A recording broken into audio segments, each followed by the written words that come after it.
Okay, today we are going to be in Genesis again. Actually, last week, my sermon on Joseph, I planned on it only being one day. Well, I don't know if it's because I'm long-winded or because there was just more material than I anticipated, but we didn't get through it. So we're going to finish it up today. And I'm going to give a little recap of where we started, and then we'll pick up. We're in Genesis. If you want to follow with your pew Bibles, we're not going to have the scripture on the board because I'm going to be bouncing and flying pretty quick. We're going to start in Genesis 37, first book of the Bible.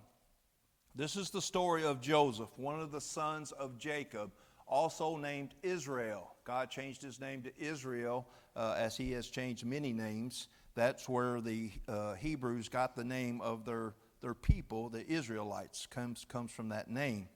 Joseph was one of his 12 sons, and that is one of the sons of the 12 tribes of Israel. One of the tribes is Joseph, and that's where that comes from. Joseph was Daddy's favorite, okay? We're going to recap pretty quick here, so I'm going to be moving fast. In 37, Joseph was Daddy's favorite. He was the youngest, and he had a dream one day, and he made the mistake of sharing that dream. He says in verse 7 of chapter 37, "There were binding sheaves in the field, and behold, my sheaf arose and also stood upright, and indeed your sheaves stood all around and bowed down to my sheaf." Joseph told his brothers and mom and dad this. Not really wise, but he did say this. But it also comes to pass. Daddy gets on him in verse 10, and he says, "Shall your mother and I bow down to you?" So Joseph is kind of starting a rough part of his life, and it comes to pass that his brothers are very upset with him. So they plot to kill him. They're out in the field shepherding, and Jacob sends Joseph out to find them to make sure everything's okay. And when they see him coming, they're not happy, and they say, "Here he comes, let's kill him." Okay? Well, the oldest brother, Reuben, says, "Let's not kill him. Let's just throw him in a pit." Now, Reuben had desire to go back and save him later because he knew he was Daddy's favorite. This was going to kill Dad. And Reuben had a softer heart than the rest. So they throw him in the pit instead of killing him. And Reuben goes off, and then here comes some Ishmaelites along, and they decide to sell Joseph into slavery instead of killing him.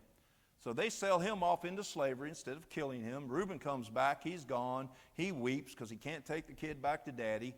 So now Joseph is gone. Now, Joseph kind of had a little bit of an air about him, maybe a little bit of a big mouth, but he didn't deserve this. But through all of this, he never cursed God, never doubted God, stayed true to God throughout the whole thing. Now, in chapter 39 takes us to where Joseph is sold to a man named Potiphar in Egypt. Potiphar was the chief of the guards for the Pharaoh. He was the head man in charge of security. So Joseph becomes his slave.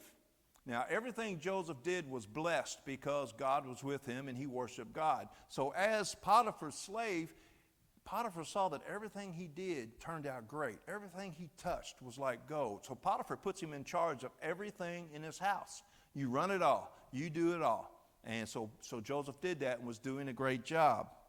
Problem was, verse 6 of chapter 39 says, "Now Joseph was handsome in form and appearance." That didn't work out too good with him and Potiphar's wife because Potiphar's wife put her eye on him and decided she wanted him. So what happens? Well, Joseph, being a man of God, says, "No, I will not sin against my Lord like this." And I told the guys last week, let's not take this lightly. This is a young, virile man, good looking, and this lady comes on to him. He's her slave. He very well could have said, "Well, I guess I have to." No, he ran. He ran. But when he ran, he left part of his clothes there she had grabbed a hold of, and it fell on the bed, and he runs out the house. So she knows now she's got to figure out something. So she tells all the men in the house when they come back, and her husband, that Joseph tried to have his way with her, even though it was the other way around. So now what happens to Joseph? Sold into slavery by his brothers. He's a slave. Now he's falsely accused. So Potiphar puts him in the Pharaoh's jail. Now I don't have to tell you what the jail was like. It was miserable and horrible. But in verse 23 of chapter 29 says, "The keeper of the prison did not look into anything that was under Joseph's authority because the Lord was with him, and whatever he did, the Lord made it prosper." So the keeper of the prison did the same thing Potiphar did, put Joseph in charge of the prison, and everything that he did was perfect and wonderful. Again, Joseph is prospering even though he is in a bad situation. Then in chapter 40 comes the prisoner's dreams. Two of the prisoners in there, one was a baker and one was a cupbearer of the Pharaoh. They had dreams, but they could not say what the dreams meant. And Joseph heard them talking. He said, "Does not the Lord is the one that interprets dreams? Tell me them." So the cupbearer tells Joseph his dream, and he tells him, "You're going to be reinstated." That's what that dream means. You're going to be with the cupbearer, with the Pharaoh again. The baker tells him his dream, and he says, "Uh-oh, you're going to hang." Both of these things come true. So when the cupbearer gets to go back into Pharaoh's presence, Joseph says, please tell the Pharaoh that I'm in here, I'm innocent, I was not guilty of any of these things. Please remember to get to Pharaoh to get me out of here. And of course the cupbearer says, "Sure, how can I forget you?" Guess what? He forgot him. He forgot him for 2 years. For 2 years. And that's where we're coming up to starting today. Pharaoh starts to have dreams. Now, this is 2 years later. Joseph is about, I think, 38 years old at this time. Yeah, about 38 years old. So we're going to start out in Genesis 41, verses 1 through 13.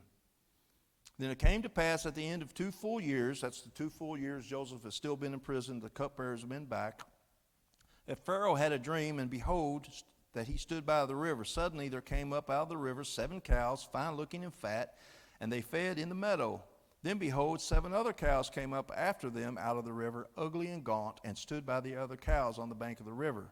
And the ugly and gaunt cows ate up the 7 fine looking and fat cows. So Pharaoh awoke. He slept and dreamed a second time, and suddenly 7 heads of grain come up on one stalk, plump and good. Then behold, 7 thin heads, blighted by the east wind, sprang up after them. And the 7 thin heads devoured the 7 plump heads and full heads. So Pharaoh awoke, and indeed it was a dream. Now it came to pass that in the morning his spirit was troubled, and he sent and called for the magicians of Egypt and all the wise men, and Pharaoh told them his dreams, but no one could interpret them for Pharaoh. Now we're going to stop there, and I'm going to condense this for the sake of time. We don't have time to read the whole thing. But I do, after service today, go home, if you got time, read all of these chapters and get the full gist of it. It's very interesting. So what happens is the cupbearer hears this. Nobody can interpret the dreams. And then the light bulb finally goes off. Oh, that guy in prison 2 years ago interpreted my dream. So he goes to Pharaoh and says, "Pharaoh, there is a man in prison that can interpret your dreams." So they bring Joseph up. Verse 25 through 36 says this. Then Joseph said to Pharaoh, "The dreams of Pharaoh are one. God has shown Pharaoh that what he is about to do. The 7 good cows are 7 good years, and the 7 ugly cows are 7 bad years." Now I'm going to condense that as well. What he is saying is you're going to have 7 years of plenty. You're going to have 7 years of great harvest, and you're going to have more than you can eat. But followed by that, you're going to have 7 years of drought and famine, and there will be no food. So the Pharaoh says, "Well, what are we to do?" And Joseph says, "Well, I would do this. The 7 years, every year you take 1/5 of your grain and you store it, and you do not let anybody have it. And you do that the full 7 years. And then you'll be amply stocked for the 7 years of famine." Now Pharaoh is so moved by this, and he's thinking, you know what, that's brilliant. That's brilliant. Who could we put in charge to do this? And he thinks, well, the man who had the idea sounds like to me. So he takes Joseph. Now remember where Joseph came from. A brother thrown into a pit to be killed, sold into slavery, sold to a slave whose wife tries to have his way, puts him in jail. He's been in jail for 2 years. Now the Pharaoh says, "We're going to put you in command. No one will answer to you, or everyone will answer to you but me, and you will only answer to me." So now Joseph has found himself, after all these years, the second in command in Egypt. The second in command of Egypt. And he does exactly what he tells the Pharaoh. They have 7 plentiful years, 7 great years. He takes and puts grain away, and then at the end of the 7 years when famine strikes, and it's not just Egypt, it's all over the land. Now, remember the brothers and the dad? Guess what? They're hungry. They're hungry, and they said, where can we get food? We're told that Egypt has food. So Jacob, Israel, tells his sons, go to Egypt, buy some food. Now, who are they going to buy food from? Their brother. Isn't this amazing what God does and how God orchestrates things? So these brothers go to Egypt, and they face Joseph. Now, Joseph knows who they are, but they do not know who he is. So, tell you straight up, you need to read this, but for the sake of time, I can't. Joseph messes with them a little bit. Now, he's not mean to them, but he starts asking questions. How about your father? Is he still alive? See, Joseph is wanting to know what's happened since I've been gone. And they said, yes, our father is still alive, and there is another brother. They had a little brother that Joseph never knew. Had a little brother, so he's like, go bring your brother to me. Joseph wants to see him. So in the midst of lots of little things that happen here, you need to read it because it's really neat. They do finally come. And what happens is after a short time, Joseph has to tell them who he is. He can't take it any longer. He's not angry. He's not bitter. He's full of forgiveness and love and says, what you meant for evil, God has turned for good. Now, I don't want us to miss the big picture here. This is the Israelites before they became a great nation. They're small in numbers. They're starving to death in the land of Canaan. And God makes a way for them to get to Egypt and have plenty of food. And the Pharaoh so loves Joseph, he says, you bring them all. When he found out his brothers and dad was coming, Pharaoh says, we're going to give you the best lands there are. We're going to let you water your calves, feed your calves, your lambs, everything. And God said, we will make a great nation of you. He told Jacob that. See, Jacob was scared to go. He was afraid his younger son might get killed like Joseph did. He didn't want to leave his land, but God said, Jacob, go, because there I will make you a great nation. Now, the rest of the story is very interesting as well. They move there, and exactly what happened, he said was going to happen, happens. They multiply greatly, and they're blessed greatly, and Joseph stays in charge till his death. But you know what happens then? After Joseph dies, Pharaoh dies, another Pharaoh comes in. The Israelites have grown in such great numbers that the new Pharaoh has forgotten everything about the old Pharaoh and Joseph and what Joseph did for them. And he's scared of them. That's how they become slaves of Egypt. You remember the story where Moses has to go release the slaves of Egypt? That's the rest of the story. They grew in numbers and numbers. They were so blessed by God, Pharaoh got scared and enslaved them all. Okay? Now, that's the story in a nutshell, and I'm already running out of time. But I want to get to the main teaching points of this. The Bible teaches this story to show that the overarching plan of God cannot be thwarted. It can't be stopped. If something would have happened to Joseph, somebody else would have come up to do this. But no matter what God plans, no matter what we're going through, we don't always understand what's happening. Joseph's life demonstrates that even in the face of adversity and trials and injustice, God can turn that into a triumph, to something great. But boy, it don't feel like it when we go through it, does it? It doesn't feel like it. We have to have a thing I talked about last week called great faith. Great faith. We don't understand. I even talked to Trish and asked her, I said, why do you think you're going through this? And she says, I don't know. I said, nobody does. But you know, an opportunity may come from this to where you witness to somebody at that hospital, maybe the doctor, maybe a nurse, who is now going to have a eternity in heaven with Christ, all because you have to have surgery. See, we don't know. We don't know. Tragedies happen all the time, but what Scripture tells us, God can take all things and turn them to good for those that love Him. All things, not just some things, all things. That's where we must keep that strong, strong faith. So as I run out of time, key lessons from Joseph's story. Faith and trust in God. Despite enduring immense hardships, Joseph remained faithful. Not one time did Joseph say, oh, why, God, why is this happening to me? Help me, help me, help me. No, He just kept doing what was right. That's a very important lesson for us. Sometimes when hardships face us, we don't get that promotion, we don't get that raise, we don't get this, we don't get that. A lot of times we'll say, what's the point? What's the point of trying to do right? I do good, I have faith in God, I try to always do the right thing, and look what's happening to me. Don't go there. We cannot allow ourselves to go there because the Lord is still working in your life even if you don't feel like He is. And don't give up. That's the lesson from Joseph. He never gave up and ends up finding himself second in command of Egypt and saves his very family that tried to kill him. And in Scripture, that's why I want you to read it, there was no hesitation on Joseph's part in forgiving his brothers. None whatsoever. Yeah, he checked out what was going on, make sure Dad was still alive, wanted to know if there was any other family members, but he had it planned all along to take care of them. He gave them their money back that they were going to pay for. That scared them. They thought, oh my gosh, he's setting us up to be killed. At first, Joseph said, y'all might be spies, just messing with them. And that got him set back. But Joseph never thought of not forgiving them. He wanted his family. He wanted his dad. And he definitely wanted to meet his new little brother. And he also found out that Reuben was going to save him. So Joseph forgot it and forgave it and moved on. And they had a reconciliation that all families wish they could have.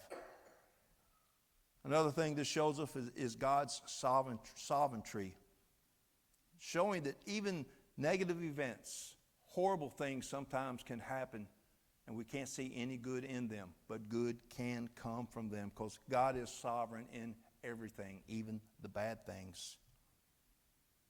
God's purpose.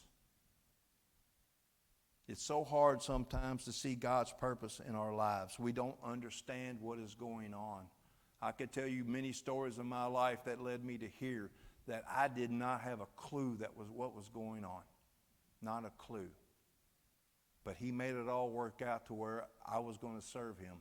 I never planned on being a pastor or a preacher. 20 years ago, if you'd have told me that, I'd have laughed in your face. And then took a drink of whiskey. This also shows us hope in adversity. Joseph's unwavering hope in God's goodness, even when he faced imprisonment, even when he's falsely accused. What do we do when we're falsely accused? We scream, oh, no, this ain't fair, this ain't right, you can't do this. Joseph didn't. He just said, okay, there wasn't nothing he can do. So he went ahead and served in the prison like he knew he should do. There's a real simple lesson here I want all of us to not miss, and then I'll close. No matter what situation you face in life, when you make decisions, there is right and there is wrong. Black and white, right and wrong. You know it, I know it. No matter what you're facing, no matter the circumstances, you choose right. Don't justify choosing wrong because all this happened and that happened and all this. It's what's the use? No. Everything we do as followers of Christ, there is a right and a wrong choice, and we must, regardless of our circumstances, choose right. That way we are pleasing to the Lord, and He will change our circumstances for His purpose, and it don't mean that we're going to get healed, cured, or stay alive. That's the hard part. That's the hard part. People say all the time, well, why does these things, bad things happen to good people? I was like, well, why did all the apostles except John get executed? These were the very ones that lived with Christ, he loved dearly. Why did they all get executed? Because in God's ways are so different than our ways. We think a reward would be, set them up as a king and let them have everything they need. That's not God's ways. This is our testing ground, our proving ground. This life is to lead us to the next life. And this life is not going to be roses. It's not going to be perfect. The closer you get to Christ, I can almost promise you your life's going to get harder. And you're going to have harder choices to make. Why? Because that's God's way. Scripture tells us it is a blessing to suffer for Christ. Sometimes that don't make sense to us. Peter, crucified upside down because he wasn't worthy to be crucified as Christ was. So what did Joseph decide to do? He decided, I'm going to do right no matter what happens to me. And I'm going to serve the Lord no matter my circumstances. That's our life lesson to take away from this story. Choose right. Whether somebody's watching or they're not watching. You know what the definition of character is? Good character, I should say. Doing what is right when nobody's watching. See, everybody tries to do right when you know you got an audience, right? Everybody chooses right. I remember a time at Ford when there was Playboys and penthouses on all the picnic tables in the break rooms. And certain guys wouldn't dare look at them when anybody's around, but boy, if nobody's around, they grab them quick. That's a lack of character. Character is no matter if nobody else was in the plant and they saw them, they would turn their head and walk away. That's what I'm talking about. We do what is right, as Joseph did, no matter the circumstances, no matter who's watching, and let God's purpose work through us. We might not know what it is. We might not know why he's doing it, but he does have a reason for it if you are a follower of his. As we get to our time of invitation, that's my challenge to you. Be a follower of Jesus Christ and do what is right. If you've never given your life to Christ, now's the time to do it. You're not promised tomorrow, and it might be too late. But if you are a follower of Jesus Christ, continue to choose what is right. No matter who's watching. No matter if nobody's watching. The altar's open for prayer. I'm open for prayer. Stand up. Come forward if you need to.